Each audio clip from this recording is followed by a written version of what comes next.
Jóvenes, continuando con el desarrollo de los exámenes de admisión de UNEVAL, vamos a desarrollar en esta ocasión la página número 20 de nuestro material de la Academia Genius. ¿Ya? Muy bien, a ver, vamos a proceder. Pregunta 41 dice, el término picapedrero está formado por... no olvidemos que la parte de la gramática que estudia los procesos formativos de palabras es la morfología léxica. La morfología léxica se ocupa entonces de estudiar ¿qué cosa? Los procesos formativos de palabras. Cómo es que se crean nuevos vocablos, generalmente a partir de otros vocablos que ya existen, ¿no? A partir de ahí. Uno de las formas más frecuentes de cómo se crean nuevas palabras es a través de la derivación. Por ejemplo, de la palabra pez se han derivado palabras como pescador, pececillo, etc., ¿no? Esa es la forma más ágil. Pero también hay otras como la composición. La composición donde ya se juntan dos o más vocablos. Así la palabra, por ejemplo, rompemuelle ya se ha formado por composición. O la palabra sacamuelas se ha formado por composición, ¿no? Donde podemos encontrar también la yuxtaposición, la composición propiamente dicha, la composición por disyunción y la composición por sinapsis. Pero acá la palabra picapedrero, observando la estructura, notamos que es así. Resulta de haber juntado pica más piedra más cero. Tenemos dos raíces y un sufijo. Por el hecho de que hay acá dos raíces, entonces pertenece a la composición. Y el elemento compuesto en este caso es picapiedra,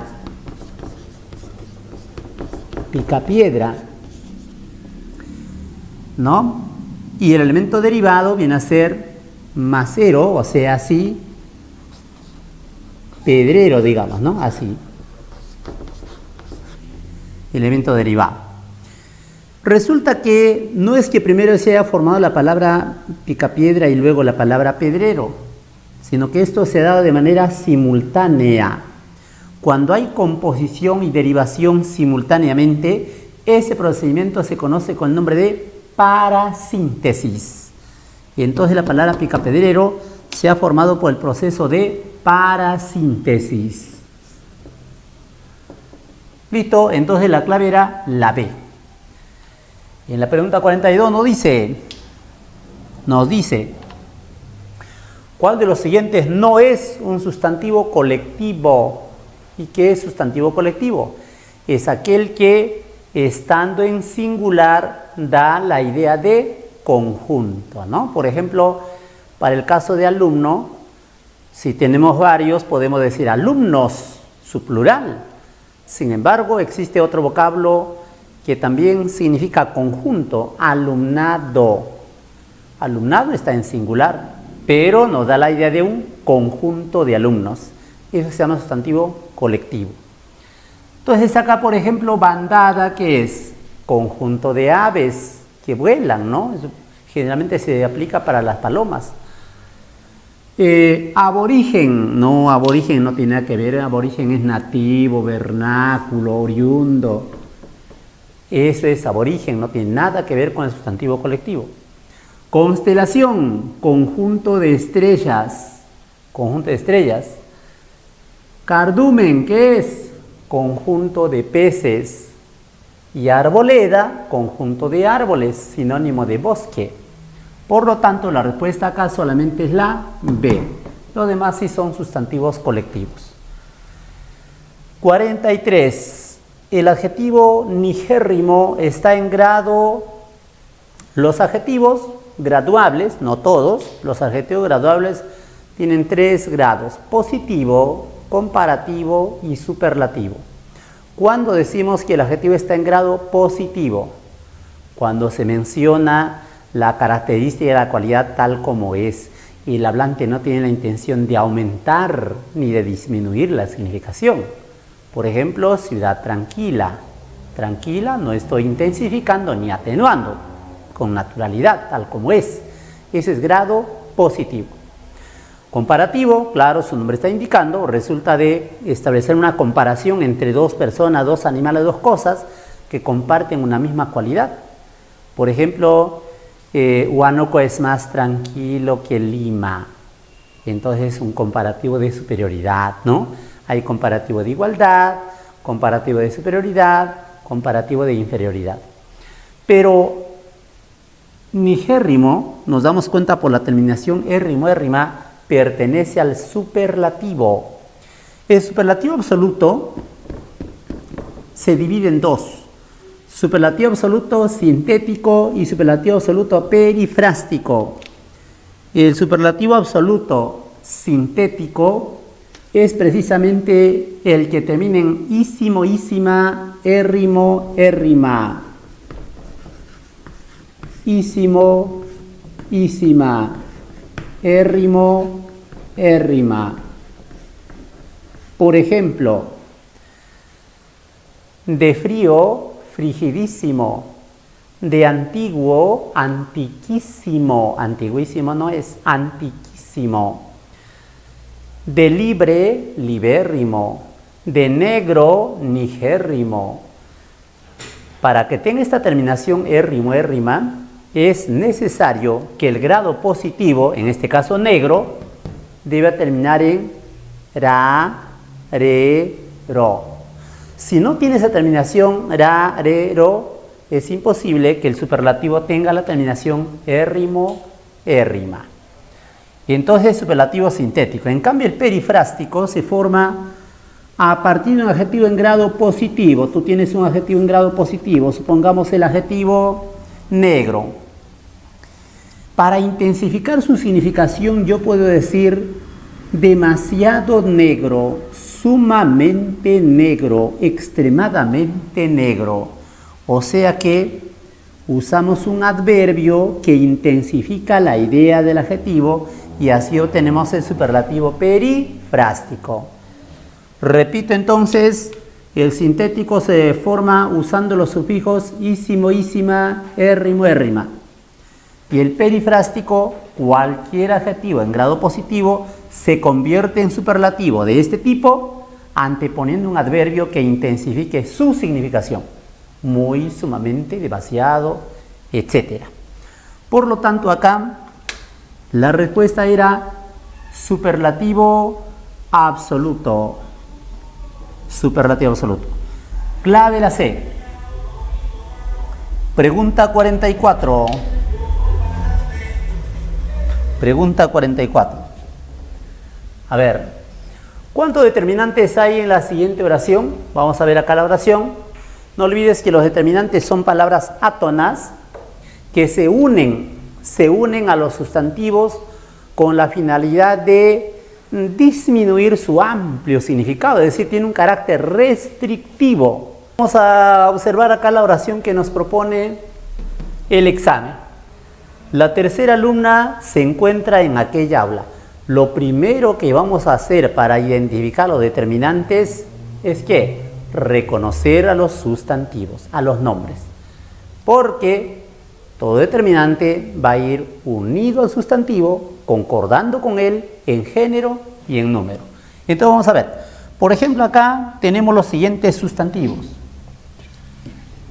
En el primer sustantivo encontramos la palabra alumna. Ahí está. Otro sustantivo, aula. Solamente dos sustantivos nada más. ¿Qué palabras concuerdan con este sustantivo alumna en género y en número? El artículo y la palabra tercera. O sea, acá tenemos un determinante artículo. Determinante artículo. Artículo. Y la palabra tercera también, pues, ¿no es cierto? También es otro determinante. ¿Qué determinante? Numeral. ¿Qué numeral? Ordinal. Numeral ordinal. Por lo tanto, ahí tenemos dos determinantes. Por lo general, como observamos, los determinantes van en posición prenuclear, es decir, delante del sustantivo al que modifican.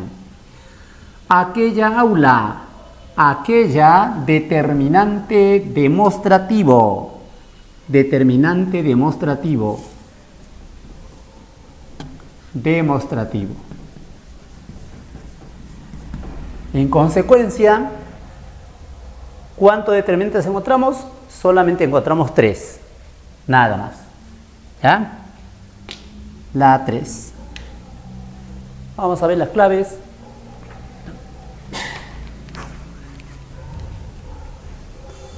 A ver. Por lo tanto, la clave sería la B. Clave la B. Vamos a anotar por acá. Clave B. Listo. Siguiente pregunta. Pregunta número 45. En la expresión te quieren matar, la palabra subrayada es un, por lo que está subrayada acá la palabra te quieren matar. ¿Qué es? ¿Determinante demostrativo? No. Hemos dicho que los determinantes se unen a los sustantivos. Fíjate acá, quieren es un verbo, así es que no es determinante de ninguna manera. Pronombre personal tónico, no. Los átonos son lo, la, os, le, me, te, se, nos. Ahí está te. Te es un pronombre átono. Pero los pronombres átonos, me, te, se, nos, cuando van delante del verbo, ¿cómo se llaman? Proclíticos. Y cuando están después, pronombre enclítico. Por ejemplo, mírate. Mírate. Ese te es pronombre enclítico. Acá está delante del verbo. Por lo tanto, ¿qué cosa es? Pronombre proclítico. Los pronombres proclíticos son pronombres átonos que siempre van delante del verbo. Pronombre y verbo forman una unidad que se conoce con el nombre de grupo fónico. Así es que, respuesta a la C, pronombre personal proclítico.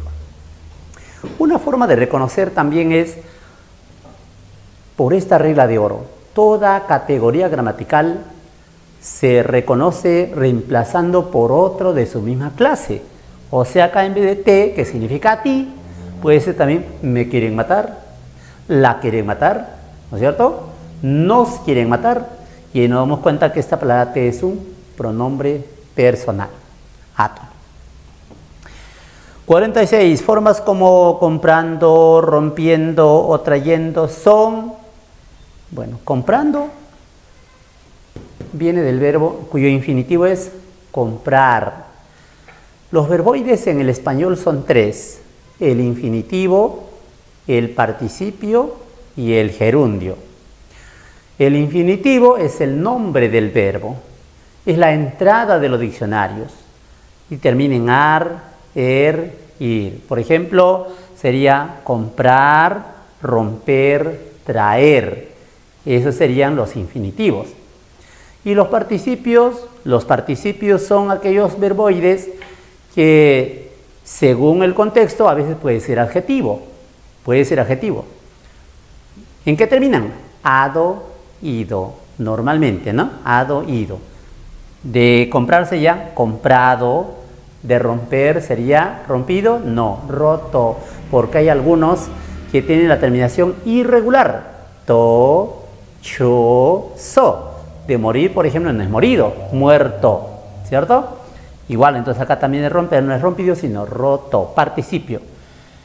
Y de traer, traído. Esos son los participios. Los gerundios son estos de acá, los que terminan en NDO. Terminan en NDO, se reconoce por esta terminación, NDO. Estos gerundios, recuerden que a veces funcionan como adverbio, cuando explican la manera como se realiza la acción de un verbo. Por ejemplo, el hombre llegó sonriendo.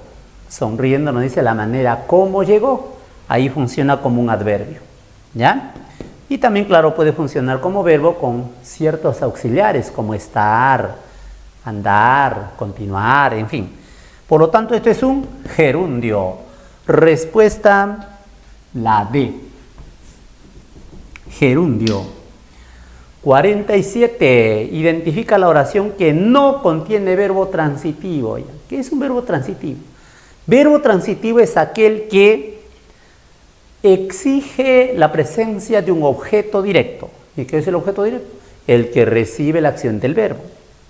Mira, por ejemplo, yo tengo acá una pizza. El sujeto soy yo. ¿Qué hago? Fíjate. Rompo. ¿Qué cosa rompo? La tiza. El que recibe la acción de romper es la tiza. Ese que recibe la acción se llama objeto directo. Objeto directo. Se reconoce ubicando el verbo y preguntando ¿qué cosa más verbo? Si se trata de personas o animales, también responde a la pregunta ¿a quién? Vamos a ver por acá. Por ejemplo, dice, me darán un premio. Observamos acá que el verbo es dar. Darán. Pregunto, ¿qué me darán?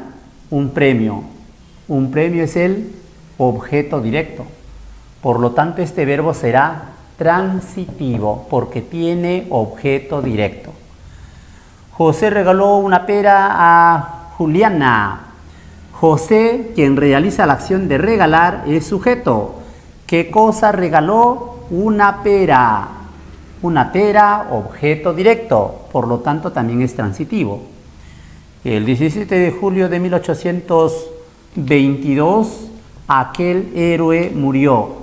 Ubica el verbo, el único verbo murió. Pregunta, ¿qué cosa murió aquel héroe? No hay respuesta. ¿A quién murió aquel héroe? No hay respuesta. Entonces acá el sujeto de esta oración, aquel héroe,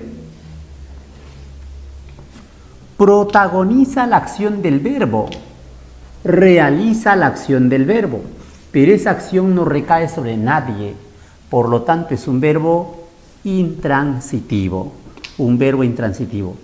Veamos en las otras opciones. La doncella limpiaba las habitaciones.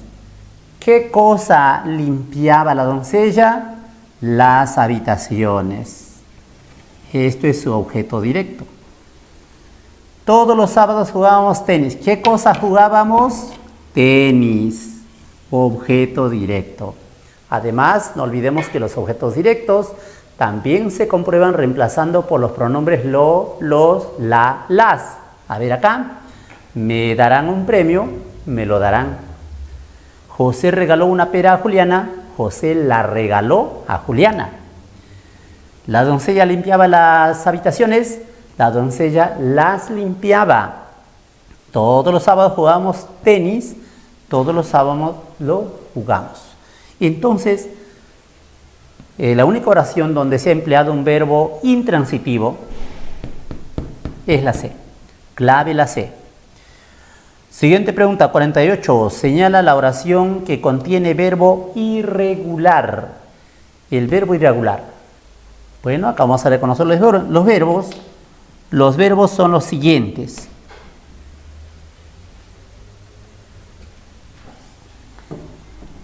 Vuelven, acá, del verbo volver. Ama, del verbo amar. Vivió, del verbo vivir.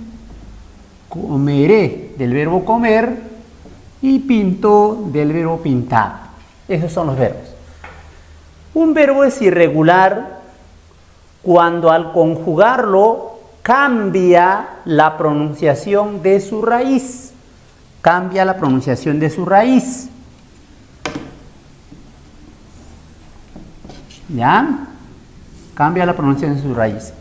Por ejemplo, si yo conjugo el verbo volver en la primera persona, se dice yo vuelvo. Y notamos que la raíz del verbo volver es vol. Al conjugar, esta raíz se modifica. No se dice yo vuelvo, tú volves. Se dice yo vuelvo. Yo vuelvo. Tú vuelves. Él vuelve. Y así observamos que la raíz, en este caso, se ha modificado. De lo que era vol, ahora es vuelve, se ha diptongado, esa vocal abierta se ha diptongado, fíjate. En consecuencia, este es un verbo irregular, porque al conjugar, la raíz ha sufrido modificación fonética. Si procedemos de igual manera con otros verbos, por ejemplo, amar, vamos a notar que no cambia la raíz. Yo amo, tú amas, él ama, yo amé, tú amaste, él amó, no cambia la raíz. Es más, el verbo amar es un verbo modelo, un verbo paradigma, modelo de conjugación para todos los verbos de la primera conjugación, es decir, los verbos terminados en ar. De manera que la respuesta en esta pregunta es la A, verbo irregular. 49. Indica el gentilicio que está mal construido.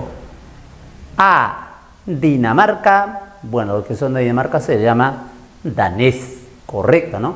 No olvides que el gentilicio es el sustantivo que menciona lugar de procedencia regional, o también puede ser institucional en algunos casos.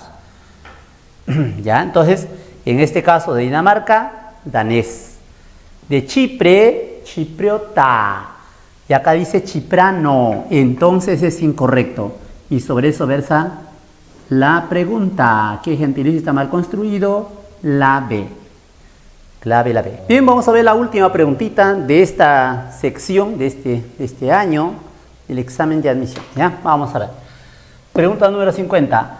¿Cuál es la función sintáctica principal que cumple el adjetivo? Bueno, debió decirse solo función, porque se entiende que la sintaxis es la que estudia las relaciones y funciones de las palabras. Pero bueno, así está la pregunta. La alternativa dice complemento circunstancial.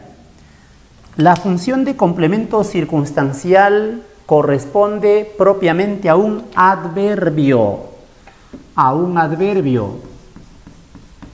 Por ejemplo, si decimos Andrés llegó tarde, tarde nos explica las circunstancias en que llegó, es decir, cuándo llegó. Sería un complemento circunstancial de tiempo. Entonces eso pertenece al adverbio, la función de circunstancial. Cuando modifica el verbo, entonces el adverbio es complemento circunstancial. Núcleo de sujeto, la palabra que funciona como núcleo de sujeto, ¿quién es? El sustantivo. El sustantivo o cualquier otra palabra sustantivada. ¿Cómo se sustantivan las palabras? Por ejemplo, han de poner un determinante. Palabras como ayer, hoy, mañana, después, siempre son adverbios de tiempo.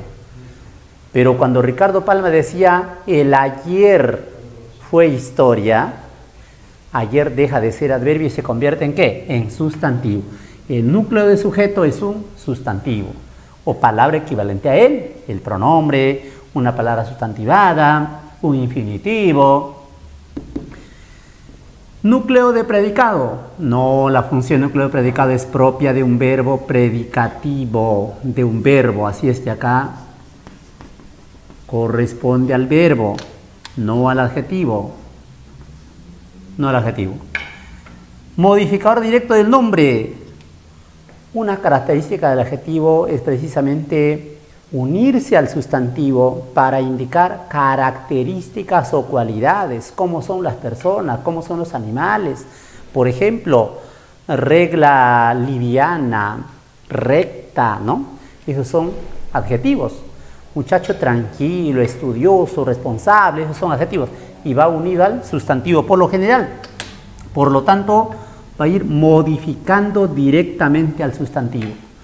Modificador directo quiere decir que se une directamente al nombre, al sustantivo, se une sin ningún enlace y además concuerda con ese sustantivo en género y en número. Veamos acá, en este ejemplito, dulce mirada de niña buena.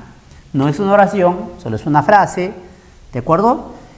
Entonces acá los sustantivos mirada y el sustantivo niña tienen sus respectivos adjetivos.